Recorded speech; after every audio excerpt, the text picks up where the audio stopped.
We're standing in a storage room in the Minneapolis Institute of Art, MIA, looking at a painting that was made in 1900 of the Battle of Greasy Grass, one of the most famous battles in American history, commonly known as Custer's Last Stand. This took place at the Little Bighorn, which is a river. Custer had come out of the Civil War, and many of the officers that he served with had also served in the Civil War, but they turned their attention against the Native Americans. It is incredibly important that we have this document by One Bull that depicts this event in a way that is not normally presented in our textbooks, in a way that is Lakota-centric, this other side of history. The Black Hills, which had been controlled by the Lakota, were an area where gold was found, and the United States decided they needed to take the land away from the Indians. One Bull depicts this through a figurative painting, part of Lakota and Plains art. So this is part of an ancient tradition of drawing, documenting past events.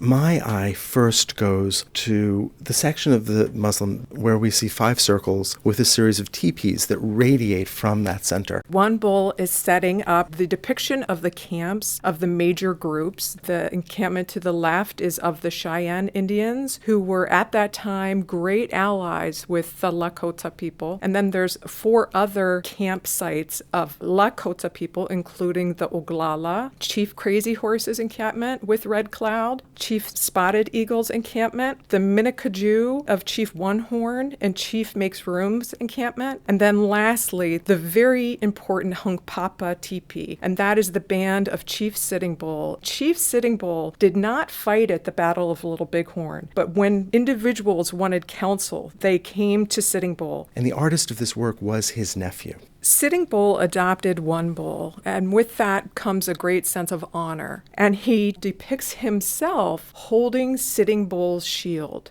These shields have incredible spiritual power. And in this rendering, you can see One Bull at several different moments of time. The first, when he is approaching Reno. The second is when he saves Good Bear, one of the fellow warriors, who is just dripping in blood, as well as his horse injured with blood gushing from his right leg. And then there's Native Americans moving forward, U.S. soldiers retreating, and you can tell that they're retreating because they're facing backwards. And within this group, you see One Bull again, still holding the shield of Sitting Bull, with his club hitting one of the U.S. soldiers whose pistol is firing at the very same moment. This may be across the river as Reno's troops are trying to retreat up a steep hill. And one could say that he's actually counting coup. Counting coup for Lakota people is striking an enemy. You don't necessarily have to even kill that enemy, but if you're the first to strike that enemy, you have won. One Bull depicts the many, many faceless military men who had died, and the American flag and coup sticks representing all of the achievements of the Lakota and Cheyenne people in this particular event. Every single representation of Native American warriors is an individualized representation so that these people can be identified. Their individual achievements can be identified. One Bull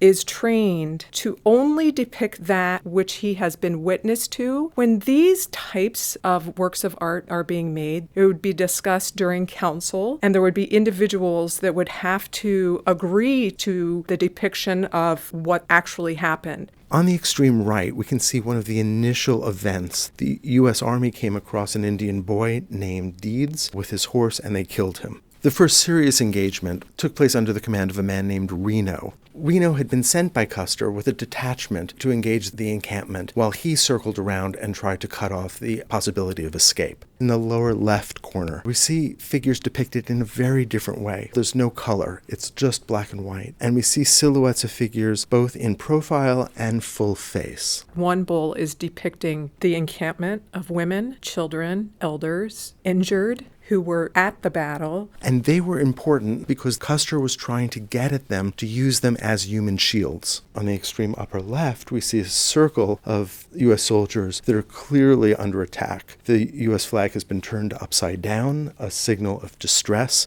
It's clear that these aren't Custer's troops because everybody died, and Custer fell. In 1876, the year of the American centennial, 100 years after the signing of the Declaration of Independence, a year of great national celebration, the U.S. had one of its great military defeats at the hands of the Lakota, as well as the Cheyenne.